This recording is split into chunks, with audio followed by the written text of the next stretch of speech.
बिस्मिल्लाहिर्रहमानिर्रहीम। अस्सलाम वालेकुम students, my name is Abdurrahman and I am teaching you biology. Students, इस सेशन में हम स्टार्ट करने जा रहे हैं ट्रेकियोफाइट्स, द वैस्कुलर प्लांट्स, और फिर उसकी क्लासिफिकेशन जो फर्दर आपके सिलेबस में शामिल है। उसमें पहला ग्रुप है साइलोप्सिरा, तो इसको इंशाअल्लाह ताला इस सेशन में हम डिटेल से देखते हैं। डिटेल्स बोर्ड पे।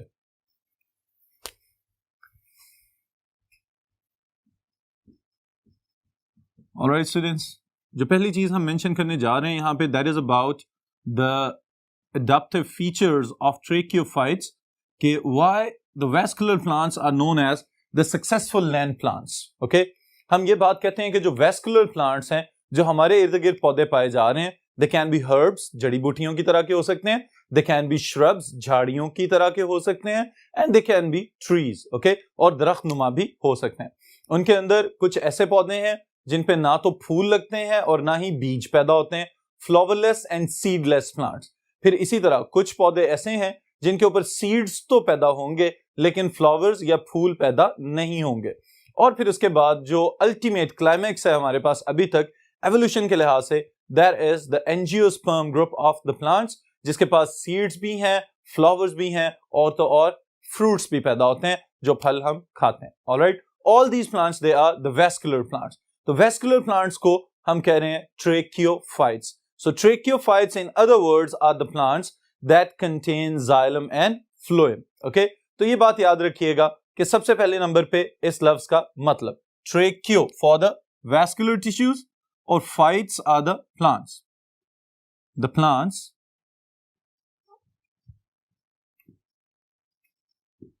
which possess xylem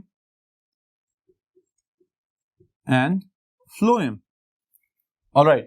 उसके बाद स्टूडेंट्स ये बात जो हम याद रखेंगे वो ये है कि the xylem and the phloem, they are making up these plants the most successful land plants. किस तरह से सक्सेसफुल बना रहे हैं कि अगर आप गौर करें ब्रायोफाइट्स के ऊपर, यहां पे ये बात मैं पहले लिख रहा हूं, tracheophytes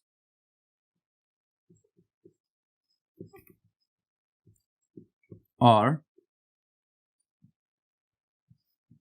successful land plants. Alright, अब देखिएगा कि सक्सेसफुल लैंड प्लांट्स होने में कौन कौन सी खसूसियात हैं जो इनको कामयाब बना रही हैं। इनके अंदर स्टूडेंट्स जो मोस्ट इंपॉर्टेंट एडेप्टेशन है वो है जाइलम और फ्लोएम का खुद मौजूद होना। क्योंकि ब्रायोफाइट्स, अगर आपको याद हो तो ब्रायोफाइट्स में हमने देखा था, they are still bound to the moist and shady places. वो सायादार और नमी वाली और पानी वाली जगहों के करीब ही ग्रो करते हैं। जैसे ही आप उनको खुश्क जगह पे लेके आएंगे तो उनका सरवाइव करना मुश्किल होना शुरू हो जाएगा। ऑलराइट, तो वैस्कुलर टिश्यूज या ट्रेकियोफाइट्स जो हैं, इनके ऊपर इस किस्म की कोई भी पाबंदी अप्लाई नहीं होती। क्यों नहीं होती? आप सिर्फ थोड़ा सा गौर करें और अकल दौड़ाएं तो आपको अंदाजा होगा कि बहुत ज्यादा खुश्क साली वाली जगहों के ऊपर, इवन के सहराओं के अंदर भी डिफरेंट ट्रेकियोफाइट्स आपको ग्रो करते हुए नजर आ सकते हैं, जिनकी दो बेहतरीन एग्जांपल्स, एक तो कैक्टस, वो सहराओं में ही पाया जाने वाला पौधा है, और दूसरे नंबर पे हमारे इर्द गिर्द कीकर वगैरह के दरख्त पाए जाते हैं जो कि इंतहाई गर्मी वाली और खुश्क जगहों के ऊपर ग्रो कर सकते हैं। तो इनको ये जो प्रॉपर्टी इनके अंदर मौजूद है, ये इनको जाइलम और फ्लोएम जो है वो प्रोवाइड कर रहे हैं।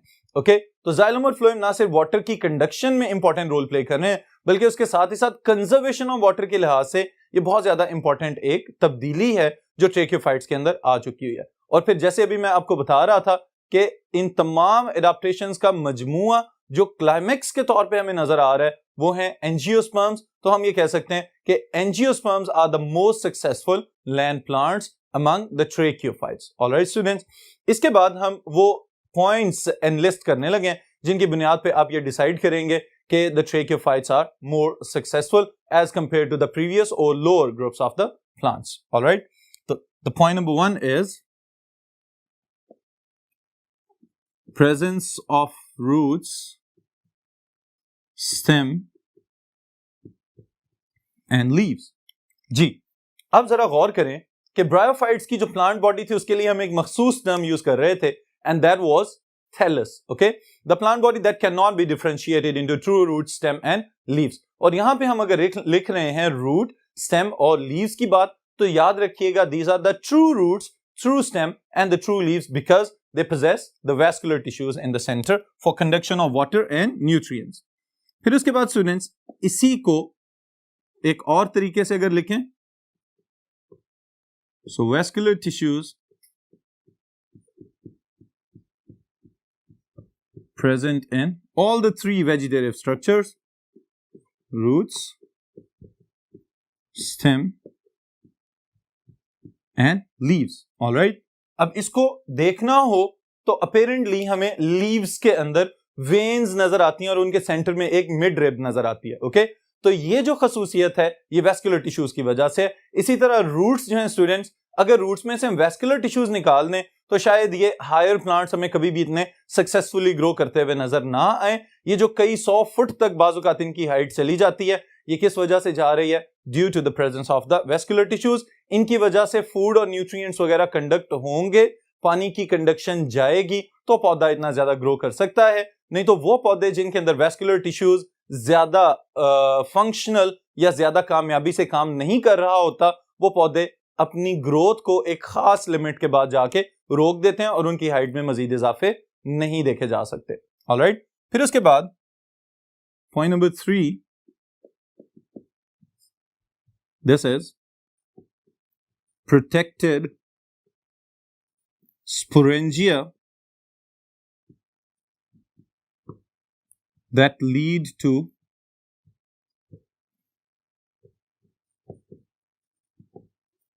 evolution of seed. All right. अब इसको समझ लीजिए कि evolution of seed, it is related to the formation of protected sporangia. इससे क्या मुराद है स्टूडेंट्स? अगर आप थोड़ा सा ब्रायोफाइट्स के साथ कंपैरिजन करें तो ये आइडिया होगा कि ब्रायोफाइट्स के अंदर भी स्पोरोफाइट जनरेशन हमेशा गेमिटोफाइट जनरेशन के साथ अटैच्ड रहती है. ऑलराइट, एंथोसेरोप्सिडा के अलावा. फिर ये वाली जो खसूसियत यहां पे हमें नजर आ रही है वो भी यही है कि आहिस्ता आहिस्ता ट्रेकियोफाइट्स के अंदर ये एडाप्टेशन हम देखेंगे कि इनके जो स्पोरेंजिया हैं further they are differentiated into micro and mega sporangia, और फिर उनके ऊपर प्रोटेक्टिव लेयर्स बनती चली गई और उन प्रोटेक्टिव लेयर्स की वजह से आज जो ओव्यूल या सीड वाले स्ट्रक्चर्स हमें नजर आते हैं ये इस पूरे एवोल्यूशनरी प्रोसेस का रिजल्ट हैं और उनका आउटपुट या प्रोडक्ट है. ऑलराइट स्टूडेंट्स, तो इस लिहाज से हम ये कह सकते हैं कि the protected sporangia they led to the development of the seed habit in higher plants. Alright, फिर एक और बड़ा जबरदस्त किस्म का एडाप्टिव फीचर यहां पे डेवलप हो रहा है, that is the formation of pollen tube. Okay, it helps the safe and water independent pollen transfer. और पोलन ट्रांसफर के अंदर क्या चीज मौजूद है? sperm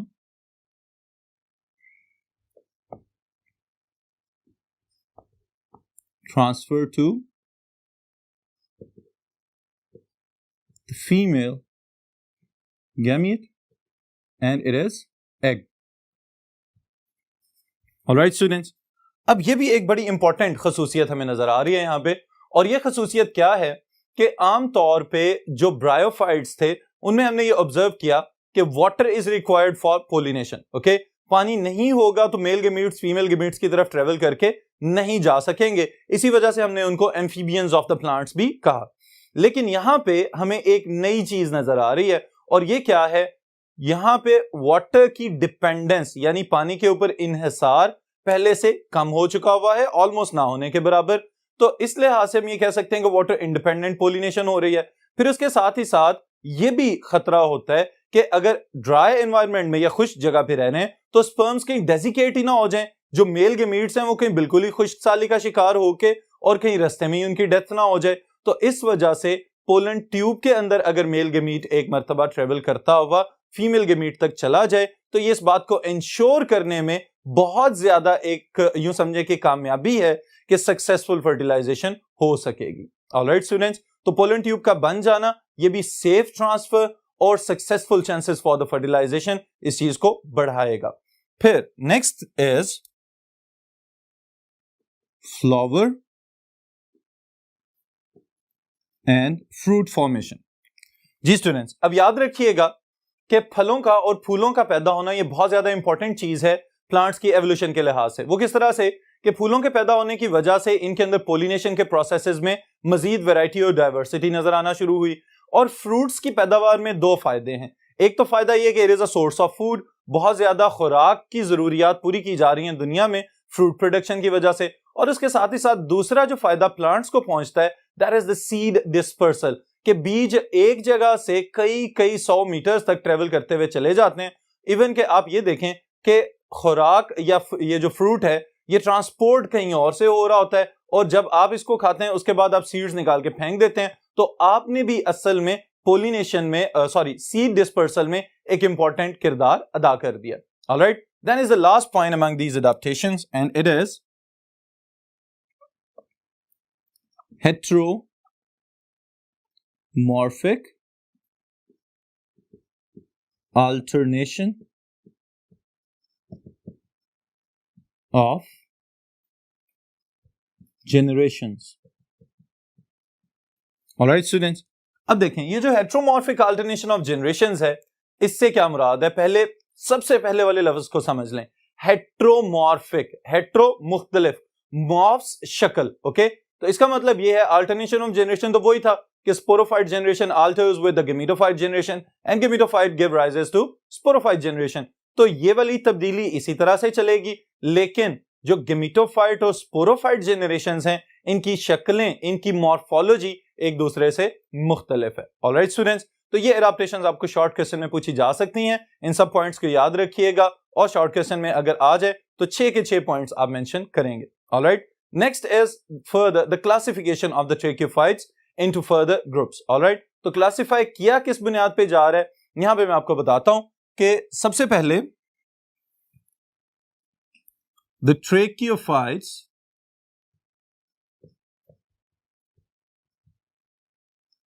they are divided into 4 major groups, okay? इन चारों ग्रुप्स के नाम क्या क्या हैं इनको भी हम देख लेते हैं। सबसे पहले नंबर पे Psilopsida, then is Lycopsida, alright, फिर उसके बाद है students Sphenopsida, and the last one is Pteropsida. Alright, these are the 4 major groups of tracheophytes. इनको हम बारी बारी इंशाल्लाह डिटेल से इनके वेजिटेटिव स्ट्रक्चर्स वगैरह की स्टडी करेंगे। फिर इसको फर्दर तकसीम किया जा रहा है टीरोप्सिडा की डिवीजन अगर हम देखें, it is differentiated into number 1 Felicini, alright, number 2 is Gymnospermy,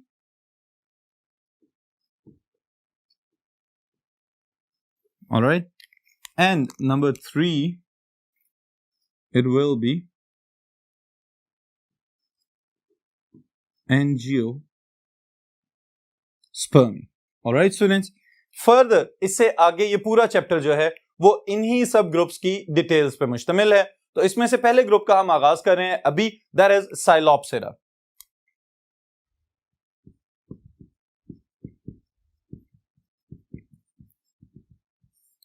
ji students, psilopsids are the earliest group of vascular plants, यानी वो वेस्कुलर प्लांट्स जो नॉन वेस्कुलर प्लांट से इवॉल्व हुए और इनके अंदर पहली मर्तबा जाइलम और फ्लोएम को ऑब्जर्व किया गया। That's why they are known as the earliest group of the vascular plants. इनकी जो वेजिटेटिव खुसूसियात हैं, यानी कि जो पौधे के अपने फीचर्स हैं, उनको अगर हम स्टडी करना चाहें तो सबसे पहले यहां पे याद रखिएगा हेट्रोमॉर्फिक अल्टरनेशन ऑफ जनरेशंस वाले पॉइंट को अपने जहन में रखना है। ऑलराइट, ब्रायोफाइट्स में हम मुसलसल ये बात पढ़ते हुए आए हैं, the gametophyte generation is the dominant generation and sporophyte generation is the dependent generation. ये वाला पॉइंट ट्रेकियोफाइट्स पे अप्लाई नहीं होगा, बल्कि यहां पे हमें क्या कहना पड़ेगा, sporophyte generation is predominant conspicuous generation while the gametophyte generation it is underground. तो इसका मतलब ये है कि वो यहां पे डोमिनेंट जनरेशन नहीं है, बल्कि डोमिनेंट जनरेशन हम किसको कहेंगे, स्पोरोफाइट जनरेशन को। इंडिपेंडेंटली ग्रो कर रही है और इसके साथ ही साथ फोटोसिंथेसिस खुद से परफॉर्म कर सकती है। ये कौन सी जनरेशन की बात कर रहे हैं, स्पोरोफाइट जनरेशन। ऑलराइट, तो इसी को हम फर्दर अपनी डिटेल का हिस्सा बनाते हैं। सबसे पहले यहाँ पे मल्टीपल चॉइस क्वेश्चन स्टेटमेंट के लिए मैं लिख रहा हूं अर्लीस्ट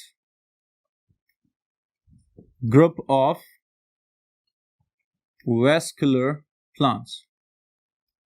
ऑलराइट, वो पौधे जिनके अंदर सबसे पहले जाइलम और फ्लोएम को स्टडी किया गया। Then is the description of the sporophyte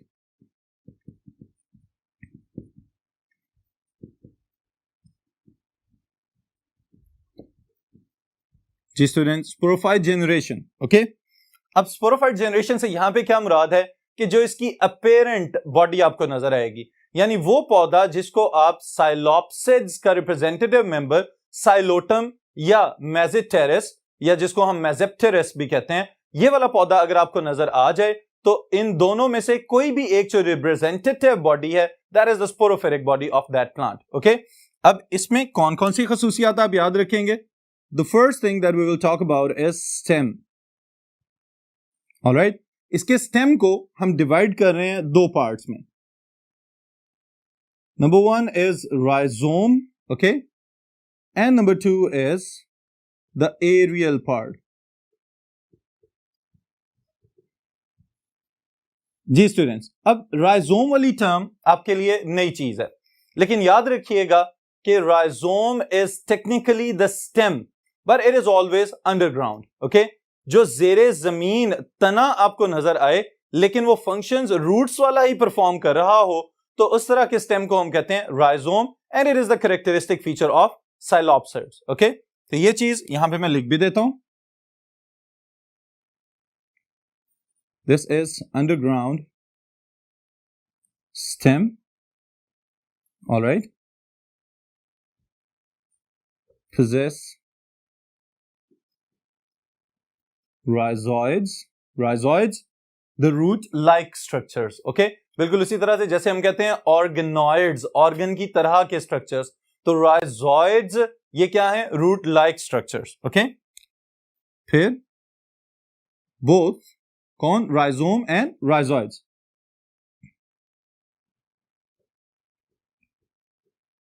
perform functions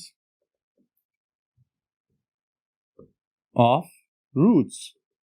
दोनों काम कौन सा कर रहे हैं? रूट्स वाला ही काम कर रहे हैं, यानी कि वाटर और मिनरल्स को एब्जॉर्ब करके तो अपर एरियल पार्ट्स की तरफ कंडक्ट करते चले जाएंगे। Then is the aerial part, this is green. Okay, aerial हवादार हिस्सा, यानी कि पौधे का वो हिस्सा जो जमीन से ऊपर आपको नजर आएगा उसको हम कहेंगे aerial part of the plant. Aerial, okay, green है तो अंडरस्टूड है it should be photosynthetic. Alright, और फोटोसिंथेटिक होने के साथ ही साथ डाइकोटोमसली ब्रांच्ड। जी स्टूडेंट्स, डाइकोटोमस ब्रांचिंग ये मैं इससे पहले भी आप लोगों को बता चुका हूं। What is meant by dichotomous branching और डाइकोटोमी? ओके, कोई भी ऐसा शाखदार निजाम जिसमें जब भी नई ब्रांचेस निकलें तो हमेशा दो की फॉर्म में निकलें और सिमेट्रिकल बराबर हों एक दूसरे के, उसको हम कहते हैं this is dichotomous branching. Okay, rhizome के अंदर भी जो ब्रांचेस निकलेंगी हमेशा डाइकोटोमस ब्रांचिंग पैटर्न को फॉलो करेंगी, और जो एरियल पार्ट्स में यानी जमीन से ऊपर की जानिब जो ब्रांचेस निकलेंगी वो भी हमेशा पेयर्स की फॉर्म में, जोड़ी की शक्ल में निकलेंगी। तो इस वजह से इसको हम कह रहे हैं this is dichotomous branching. Okay, फिर उसके बाद स्टूडेंट्स इंपॉर्टेंट चीज अबाउट द वैस्कुलर टिश्यूज,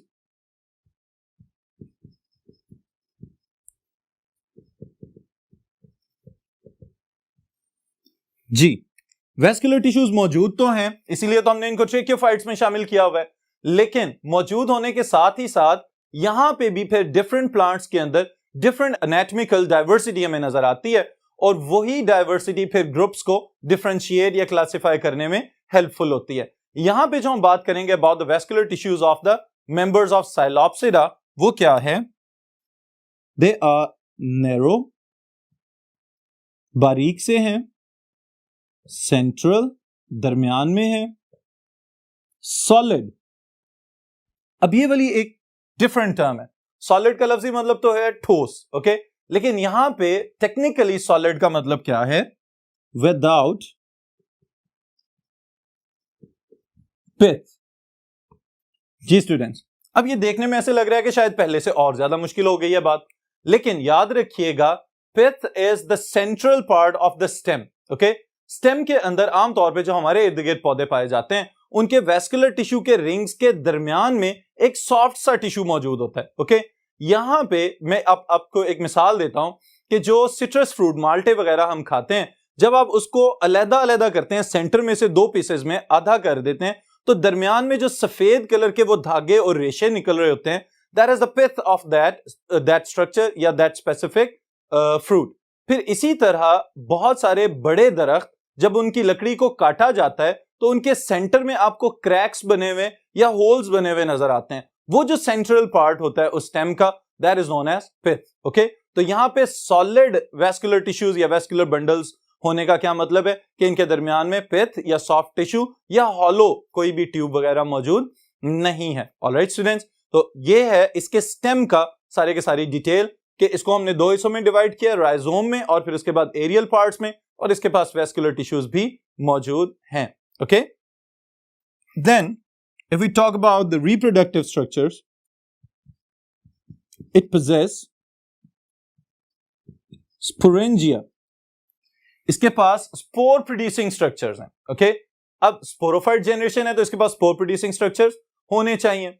अब अगर स्पोर प्रोड्यूसिंग स्ट्रक्चर्स इसके पास मौजूद हैं तो कहां पे मौजूद हैं? लीव्स वगैरह तो इसके ऊपर है नहीं, तो इसका मतलब यह है कि वो वाले जो आउटग्रोथ्स, ओके, जो हमें टिप्स के ऊपर नजर आए ऑरेंज या ब्राउन कलर के, they are actually the sporangia, spore producing structures. Okay, Psilopsida के अंदर इसके जो मेंबर्स होते हैं उनमें लीफ लाइक आउटग्रोथ्स तो नजर आती हैं, लेकिन उनके अंदर कोई भी वेन्स वगैरह मौजूद नहीं होती। Alright, so about the sporangia we can write present at the tip of branches. Okay, short branches के ऊपर भी, लॉन्ग ब्रांचेस के ऊपर भी, इवन के जो साइडों से शाखें निकल रही हैं, लेटरल ब्रांचेस, उनके ऊपर भी स्पोरेंजिया मौजूद हो सकते हैं। ऑलराइट, इसके बाद students next is about the gametophyte generation.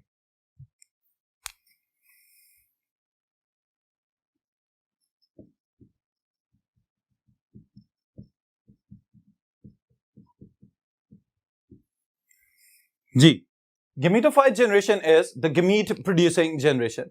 अब ये जो गेमीट प्रोड्यूसिंग जनरेशन है, it is not like the gametophyte generation of the bryophytes. ये थोड़ी सी उनसे मुख्तलिफ है। किस तरह से मुख्तलिफ है? It is colourless, okay, underground and thyroid. Alright students, इसका मतलब यह है कि जो स्ट्रक्चर हमें इसका नजर आएगा वो किस तरह का है? इररेगुलर सा स्ट्रक्चर है, कोई सिमेट्री नहीं है इसकी। ओके, फिर दूसरे नंबर पे, इसी वजह से हम इसको थैलॉइड कह रहे हैं। ओके, फिर दूसरे नंबर पे अंडरग्राउंड है, जेर जमीन है। जेर जमीन है तो इसका मतलब यह है कि रोशनी की जरूरत नहीं, और रोशनी नहीं है तो कहीं भी क्लोरोप्लास्ट वगैरह की डेवलपमेंट नहीं होगी, तो इस वजह से ये कलरलेस ही रहेगा। अब कलरलेस है तो सवाल ये पैदा होता है कि अपनी खुराक की जरूरियात को कैसे पूरा करेगा। तो उसके लिए स्टूडेंट्स एक टर्म मैं यहां पे लिख रहा हूं और मैं उम्मीद कर रहा हूं कि आप सबको इसका पहले से पता होना चाहिए। That is mycorrhizal association.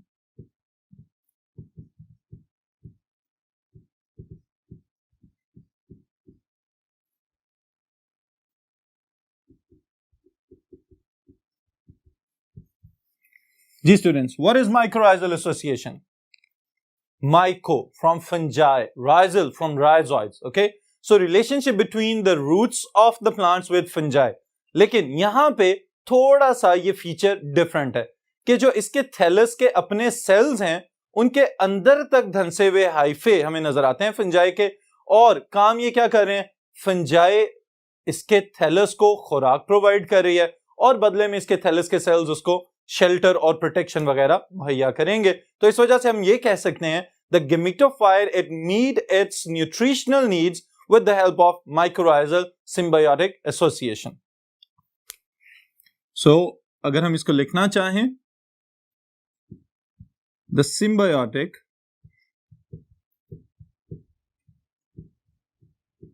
association of, इसके हवाले से अगर लिखेंगे तो कैसे लिखेंगे? association of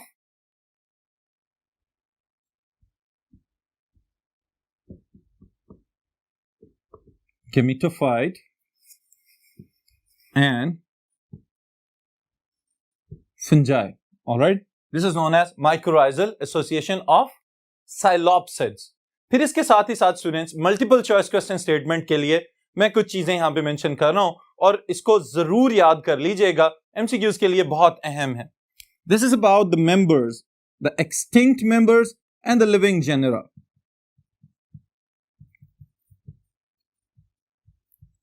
साइलोप्सिडा के वो मेंबर्स जो अब दुनिया के ऊपर मौजूद नहीं है, मुकम्मल तौर पे खत्म हो चुके हुए हैं, उनको हम कह रहे हैं एक्सटिंक्ट, नायाब हो चुके हैं. ओके, कौन कौन से हैं? The first one is Horneophyton. All right. Number 2 is Xylophyton.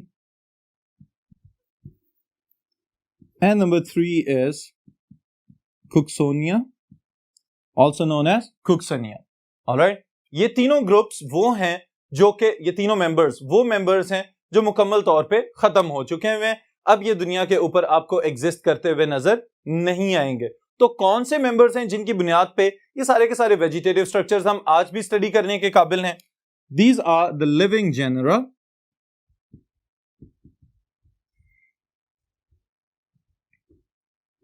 और लिविंग जेनेरा में हम किस किस को शामिल करेंगे students? The first one is psilotum. Alright, and number 2 is Mesopteris.